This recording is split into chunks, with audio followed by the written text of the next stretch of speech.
Yoi, what's up guys? Balik lagi sama Mimin di channel kesayangan kita, Mangaku. Kumpulan para wibu yang tidak bau bawang. Hai. Kali ini Mimin bakal lanjutin alur cerita dari manhwa yang berjudul Solo Leveling. Buat yang belum nonton part sebelumnya, bisa nonton dulu part sebelumnya ya guys, biar makin asik nontonnya. Yoi, langsung aja kita masuk ke alur ceritanya. Kemudian Ketua Song mulai memasang kuda-kudanya sambil berpikir. Karena dia kini seorang penyihir, dia perlu tahu perbedaan stamina, kekuatan, dan kecepatannya dengan Taishik. Walau Ketua Song dibantu Juhe dengan buff fisik, yang ibaratnya membuat dia seperti memasang mesin mobil pada sepeda dan menggawai sekuat tenaga, namun sepeda itu bisa menjadi bumerang untuknya apabila dia tidak mengatur kecepatannya dan berbelok terlalu tajam. Dia mungkin bisa mati. Lalu, tiba-tiba Taishik mulai menyerang Ketua Song. Untungnya, Ketua Song menyadari dan dapat ditangkis olehnya. Dengan sombongnya, Taishik berkata, "Itu normal untuk seorang penyihir berada di posisi yang tidak menguntungkan melawan pembunuh. Mungkin ide yang bagus menggunakan pedang, tapi pada akhirnya kau hanyalah seorang penyihir. Jika tingkat kekuatan fisikmu yang tidak mencapai peringkat D, apa dengan menggunakan pedang itu bisa membuat perbedaan?" Kemudian Jinwo dibuat kaget karena Ketua Song dapat mengimbangi Taishik saat ini. Sesaat setelah itu, Ketua Song pun melanjutkan serangannya dan berhasil membelah tubuh Taishik sambil menjawab bacotan Taishik. Tentu saja. Ternyata, serangan Ketua Song tadi hanya menebas bayangan dari Taishik. Taishik pun terus memuji Ketua Song bahwa pergerakan Ketua Song bagus. Walau dia sudah diberi buff, namun keterampilan berpedang Ketua Song memang bagus, yang membuat Taishik berpikir kalau Ketua Song sudah lama latihan berpedang. Jinwo kaget karena Ketua Song mampu mengimbangi Taishik, walau cuma sebentar. Sambil terus bacot, Taishik pun langsung nyerang Ketua Song hingga Ketua Song terluka. Namun, Juhe langsung menyembuhkan Ketua Song dengan sihirnya.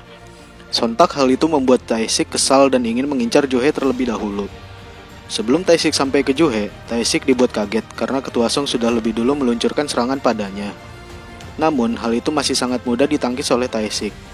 Sambil berkata, "Sepertinya kau bukan hanya pria tua biasa."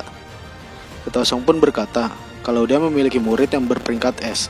Namun, Taishik yang berada di atas level Ketua Song pun terus merendahkan Ketua Song dengan berkata, "Sayangnya, selalu ada batasan kekuatan yang diberikan kepada seseorang. Jujur saja, apa kau pikir seorang penyihir dapat mengimbangi kecepatan seorang pembunuh? Naif sekali." Dan Taishik langsung mencincang Ketua Song. Lalu, Taishik berkata, jika lawannya bukanlah dia, mungkin Ketua Song dapat menang. Tapi, sekarang lawannya adalah Taishik, di mana Ketua Song tidak akan bisa menang karena Taishik berada di tingkat yang lebih tinggi darinya. Bahkan, seorang penyihir tidak akan bisa melihat pergerakan Taishik. Kemudian, Taishik pun ingin segera membunuh Ketua Song dengan cepat. Di saat genting seperti itu, Ketua Song ternyata telah menyiapkan jebakan pada Taishik dengan sihir apinya untuk membakar Taishik di sana. Namun, sangat disayangkan bahwa serangan sihir Ketua Song tidak berdampak apa-apa pada Taishik, yang membuat Taishik semakin murka pada Ketua Song. Sambil mengeluarkan aura membunuhnya, Taishik berkata, "Penyihir sepertimu bertindak layaknya seorang pendekar pedang untuk menyembunyikan kemampuan sihirnya. Untuk melepaskan sihir secepat pedang yang mengarah padamu. Bukan ide yang buruk, dasar rubah tua licik." Karena Ketua Song sudah pasrah dan berpikir akan segera mati, Taishik pun langsung mengangkat pedangnya dan akan menebas Ketua Song. Kemudian, muncullah MC kita dengan menangkis serangan Taishik yang mengarah pada Ketua Song. Juhe dan Taishik pun kaget dengan kehadiran Jinwo. Karena Taishik sangat penasaran pada Jinwo, dia pun bertanya, "Siapa kau? Dan apa peringkatmu?" Dengan santainya, Jinwo menjawab, "Namaku Sun Jinwo. Aku ranking E." Taishik pun tidak percaya seorang rank E dapat menahan serangannya sambil berkata, "Seorang rank E? Tidak mungkin. Bahkan jika kau seorang tanker, mungkin kau bisa menahan serangan itu walau berada di rank E. Namun, melihat kecepatan dan reaksimu barusan, itu tidaklah normal. Lagi pula, kau mampu menahan seranganku 2 kali. Jadi apa kau seorang pembunuh? Tidak. Pasti kau telah menyembunyikan kekuatanmu kan? Atau kau seorang ranker palsu? Bukan juga." bahwa mereka telah mengenalmu sejak lama, jadi pasti bukan itu. Karena tidak mungkin seorang ranker palsu membiarkan semua orang melihat kemampuannya. Jadi, hanya ada satu jawaban, bahwa kau telah dibangkitkan kembali kan?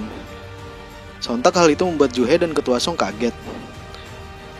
Dari reaksi mereka, sepertinya kau baru-baru ini dibangkitkan kembali. Lagian, kau sepertinya hanya memiliki sedikit pengalaman sebagai hunter. Jadi, aku akan memberimu pelajaran sebagai seniormu, ucap Taesik. Jinwo di sini masih sangat tenang menghadapi Taesik. Kemudian, Jinwo bertanya pada Taesik, "Mengapa kau melakukan ini?" "Apa? Membunuh tahanannya?" jawab Taesik. "Maksudku semuanya," jawab Jinwo dengan tegas. Taesik pun kesal dengan ekspresi muka Jinwo yang sedang serius, lalu menjawab alasannya melakukan ini semua. Bahwa Taesik katanya melakukan ini bukan untuk bersenang-senang, melainkan perintah dari seorang ayah yang anaknya dibuat trauma hingga bunuh diri karena narapidana itu. Dan beralasan bahwa dia telah menolak tawaran dari sang ayah dengan menaikkan harga bayarannya, tapi ayah tersebut langsung menyanggupi dan membuat Taesik tidak dapat menolak tawaran itu. Dan terus menjelaskan omong kosongnya, Taesik berkata, meski sekarang telah menjadi seperti ini, dia tak ingin melukai mereka. Apabila mereka berjanji tidak akan membicarakan insiden ini ke siapapun, Taesik akan membiarkan mereka semua pergi. Jinwo pun menyadari bahwa semua omongan Taesik hanyalah omong kosong, dan niatnya tetap akan membunuh mereka dengan menunjukkan bahwa dialah yang terkuat. Dengan tenang, Jinwo berkata, "Aku tak ada niatan mempercayai omonganmu sejak awal. Tak ada alasan untuk mempercayai seorang yang bodoh mengatur cerita tentang kematian barusan." Sambil mereka membalas serangan dan ocehan, Taesik melanjutkan perkataannya. "Itu tak masalah jika kau mempercayainya atau tidak. Hanya saja, sayang sekali kalian akan mati bersama dengan serangga-serangga itu." Dan langsung Taesik menyerang Jinwo dengan kecepatannya, di mana Jinwo di sini malah kalah cepat dengan Taesik, yang membuat serangan Jinwo tak ada yang mengenai Taesik. Melihat pertarungan yang sangat epik itu, Ketua Song hanya bisa kaget melihatnya. Bahwa kini Jinwo bukan lagi Jinwo yang dia kenal. Sambil bertarung, Taesik terus-terusan berbicara omong kosongnya, yang berkata, 3 miliar itu sangatlah kecil untuk pekerjaannya sekarang. Namun, aku tak menyangka akan bertemu hunter yang selevel denganku di sini. Jinwo dan Taesik menyadari bahwa kecepatan mereka sama, yang membuat Taesik meningkatkan kecepatannya sambil berkata, Apa hanya ini kecepatan yang kau punya? Bahkan, jika matamu dapat mengikutinya, sedangkan tubuhmu tidak, itu akan sia-sia." Namun, Jinwo di sini diuntungkan karena ada Juhe yang memberinya buff, sedangkan Taesik tidak mendapatkan apa-apa. Hal itu membuat Taesik jengkel karena Jinwo dapat meningkatkan kecepatan dan tenaganya lebih mudah. Maka Taesik pun akan melawannya dengan serius. Pertarungan kini semakin memanas, di mana mereka terus bertukar serangan tanpa ada yang terluka. Namun, Taesik merasa diunggulkan karena memiliki pengalaman yang lebih tinggi dari Jinwo, meski karakteristik dan kemampuannya yang sama. Dan Taesik berpikir bahwa perbedaan itulah yang akan membuat Jinwo kalah. Lalu, Taesik menyerang Juhe dan berkata, "Jika kau ingin melindungi healer itu, sekaranglah saatnya." Lalu, sebuah pedang melaju dengan cepat ke arah Juhe. Namun, hal tak terduga pun terjadi, di mana Ketua Song dapat melindungi Juhe dari serangan Taesik barusan. Namun, serangan ke Juhe tadi hanyalah sebuah pengalihan agar Jinwo lengah. Dan benar saja, Taesik dapat menyerang Jinwo. Namun, Jinwo tak merasa sakit. Malah, kini Jinwo semakin merasa percaya diri karena sistemnya mengeluarkan misi rahasia, di mana misi itu mengharuskan Jinwo membunuh musuhnya lagi. Lalu, dengan cepatnya Jinwo meluncurkan serangan pada Taesik.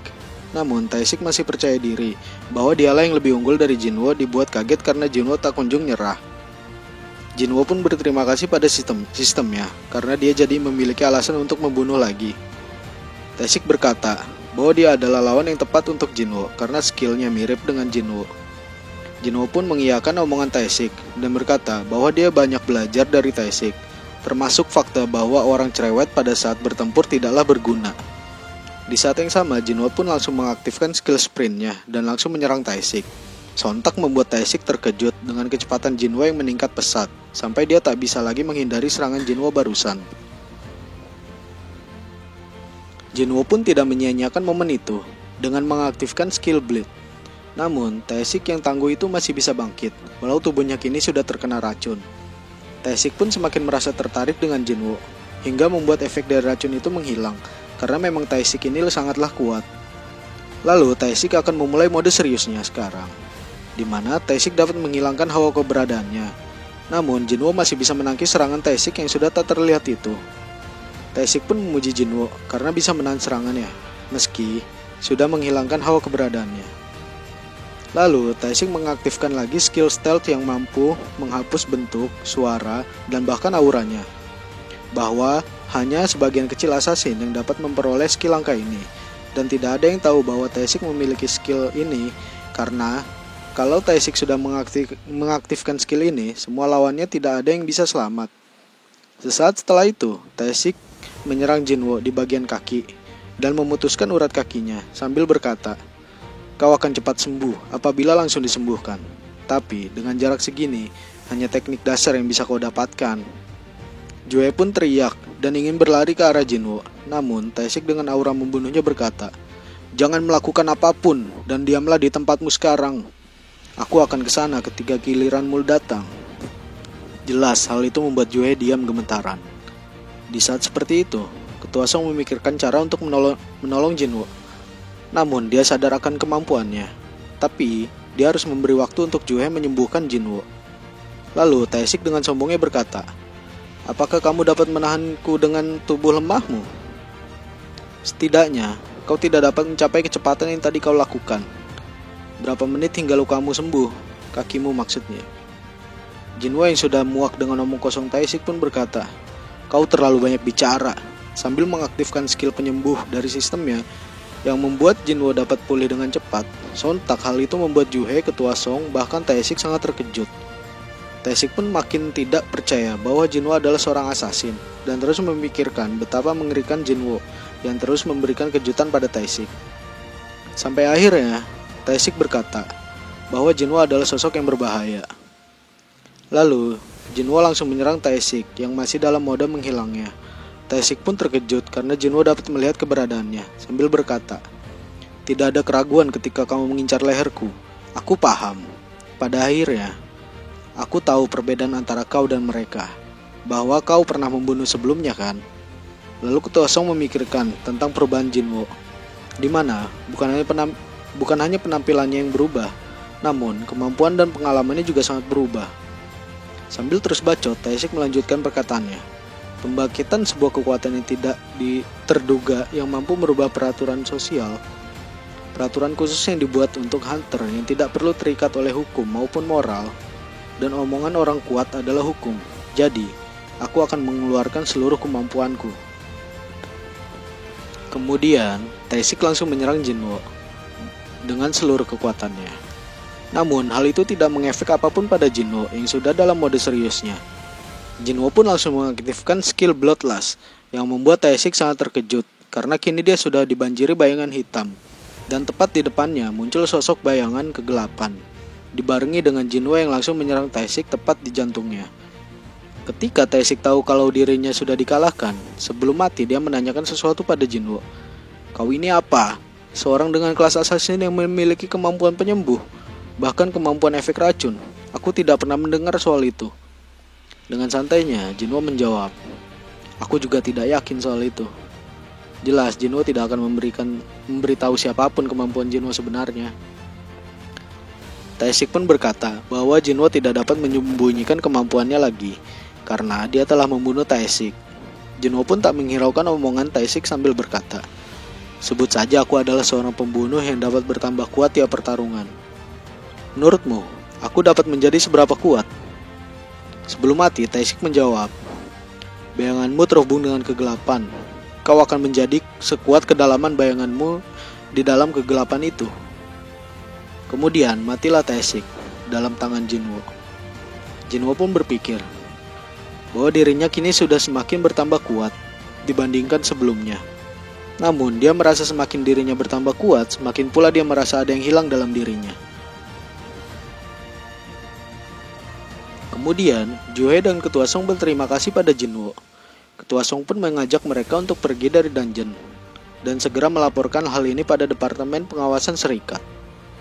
Namun, Jinwo berkata bahwa dia harus segera menutup dungeon itu, yang membuat Ketua Song kaget. Bila ingin menutup dungeon, mereka harus menyelesaikan dungeon tersebut melawan bos di sana. Karena Ketua Song sudah percaya dengan kemampuan Jinwo, maka hal itu tidak masalah untuknya. Ketua Song pun pergi untuk membawa para mayat di sana, sedangkan Jinwo pergi sendiri melawan bos. Sebelum pergi, Jinwo mencabut daggernya yang tertempel di badan Taesik, yang ternyata Jinwo mendapatkan skill stealth yang dimiliki Taesik. Lalu berpisahlah mereka. Namun nasib buruk ada pada napi yang berpura-pura mati tersebut, di mana Jinwo yang sudah menyadari dari awal langsung membangunkan api tersebut. Lalu Jinwo membawanya keluar dengan iming-iming akan disembuhkan oleh Juhe. Namun ternyata Jinwo bukan membawanya keluar dari dungeon, melainkan membawa dia pada bos dungeon di sana. Lalu Jinwo berkata, "Apa kau ingat semua wajah korbanmu? Kau adalah sampah, bahkan lebih dari Taesik. Tidak mungkin aku membawa monster sepertimu keluar." Sesaat setelah itu, di depan api itu sudah bermunculan goblin-goblin yang akan segera membunuhnya, dibarengi dengan Jinwo yang sudah berhasil mengalahkan bos dungeon itu. Sesaat setelah itu, Ketua Song menjelaskan apa yang terjadi di sana, dan pengawas tersebut langsung menghubungi atasannya, karena menurutnya kasus ini adalah kasus besar. Kemudian tibalah seorang petinggi pengawas serikat, yang ternyata petinggi itu adalah manajer Jinchul. Lalu Jinchul menanyakan apakah yang selamat dari dungeon ini menyelesaikannya sendiri. Lalu dibenarkan oleh petugas lain bahwa dungeon telah berhasil diselesaikan. Jinchul pun berpikir bahwa Taesik mencoba membunuh sisa hunter di sana. Kalau itu benar, dia seharusnya menyisakan mayat. Tapi dengan sengaja dia menutup dungeonnya. Itu berarti dia ingin menyembunyikan sesuatu. Jinchul pun kaget karena melihat Jinwo di depannya, di mana Jinwo yang sudah banyak berubah, membuat dia tak mengenalinya. Lalu saling menyapalah mereka di sana, dan Jinchul mengenali dirinya pada mereka dan meminta maaf atas apa yang terjadi pada mereka. Lalu Jinwo berpikir bahwa ini bukan saatnya untuk sombong karena sudah berhasil mengalahkan hunter rank B. Jinwo tidak menyadari sebelumnya. Namun sosok Jinchul yang berada tepat di depannya adalah sosok yang sangat berbeda level dengan Taesik. Bahwa Jinchul adalah hunter rank A, dan Jinwo menyadari bahwa dia belum cukup kuat untuk melawan Jinchul. Lalu Jinchul berkata untuk semuanya bekerja sama agar memudahkan proses investigasi kasus ini. Mereka pun menjawab akan bekerja sama dengannya. Lalu Jinchul melanjutkan pertanyaannya. "Kalau begitu, biarkan aku menanyakan ini secara langsung. Siapa yang membunuh ranker B Kang Taesik?" Di saat seperti itu, Jinwo terpikir bahwa dia kini sudah tidak bisa menyembunyikan kemampuannya lagi dan akan segera membatalkan kontraknya dengan Yojin. Namun, Jinwo dibuat kaget karena tiba-tiba Ketua Song menjawab bahwa dialah yang telah membunuh Taesik.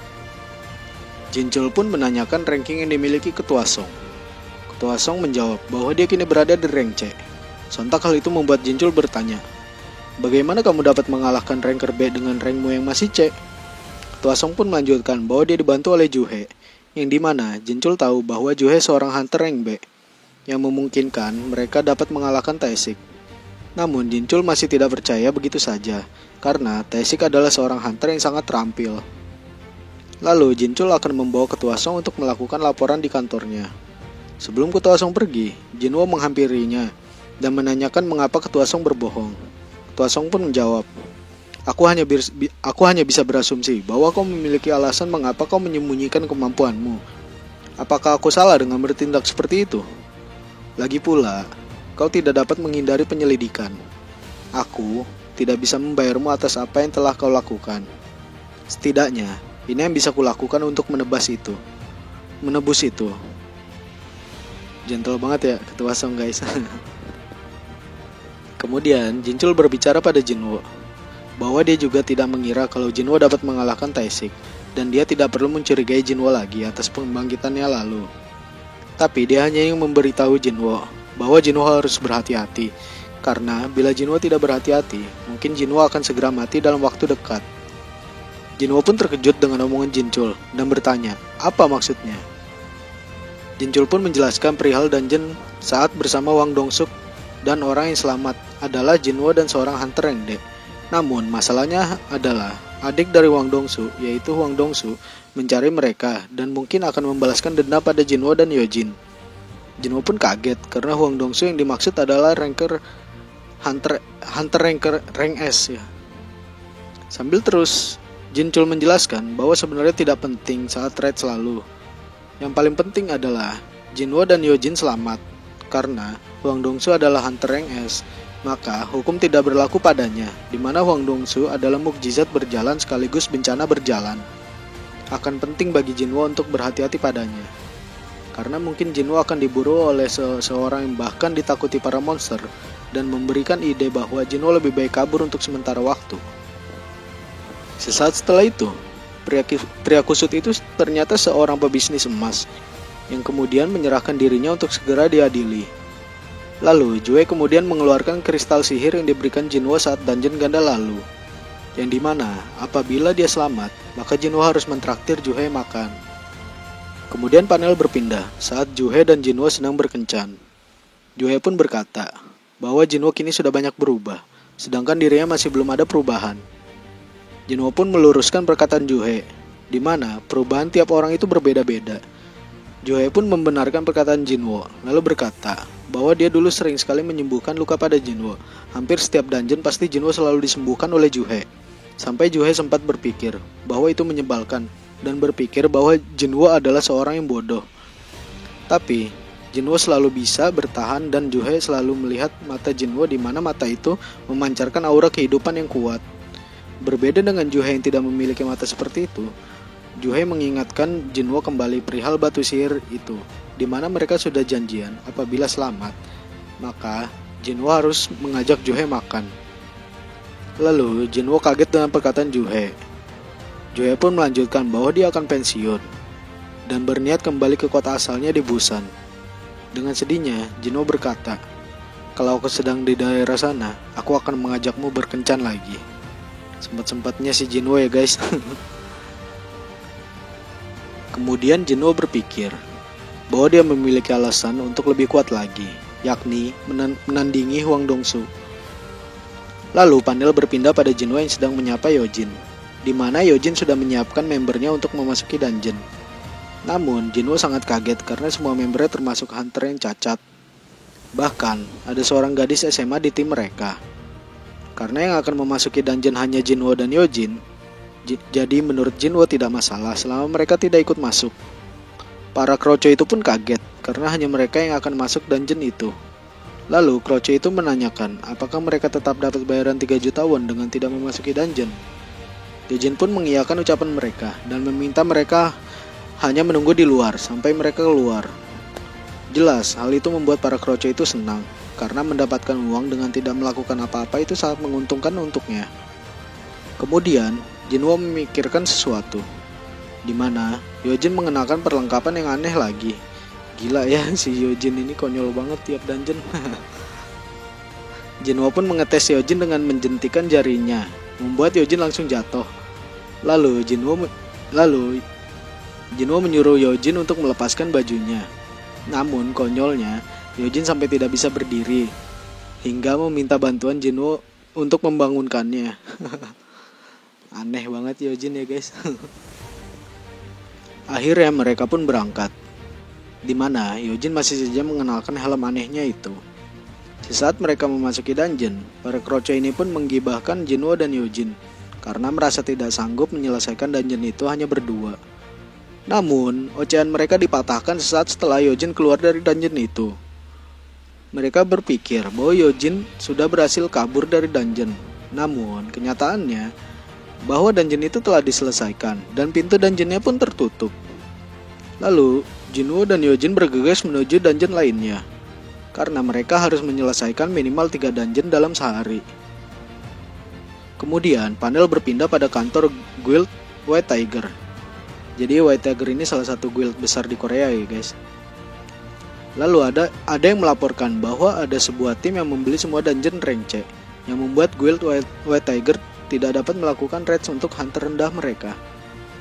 Diketahui bahwa mereka telah membeli dungeon itu senilai 200 juta won untuk dungeon ranking C, di mana itu adalah harga yang sangat tinggi untuk dungeon level rendah. Kemudian mereka menyelidiki tim penyerangnya, Yojin dan Jinwo. Lalu sang bos pun menyadari sesuatu, bahwa belum lama ini ada seseorang yang selamat dari dalam dungeon ganda lalu yang bernama Sung Jinwo. Dengan muka liciknya dia pun berkata, ini tampaknya seperti lahan bisnis. Lalu dia meminta semua orang untuk mencari tahu soal Jinwo dan Yojin. Oke guys, segitu dulu alur cerita dari Jinwo ya. Kita lanjut di part selanjutnya. Dan jangan lupa like, komen, dan subscribe-nya ya guys. Bye-bye.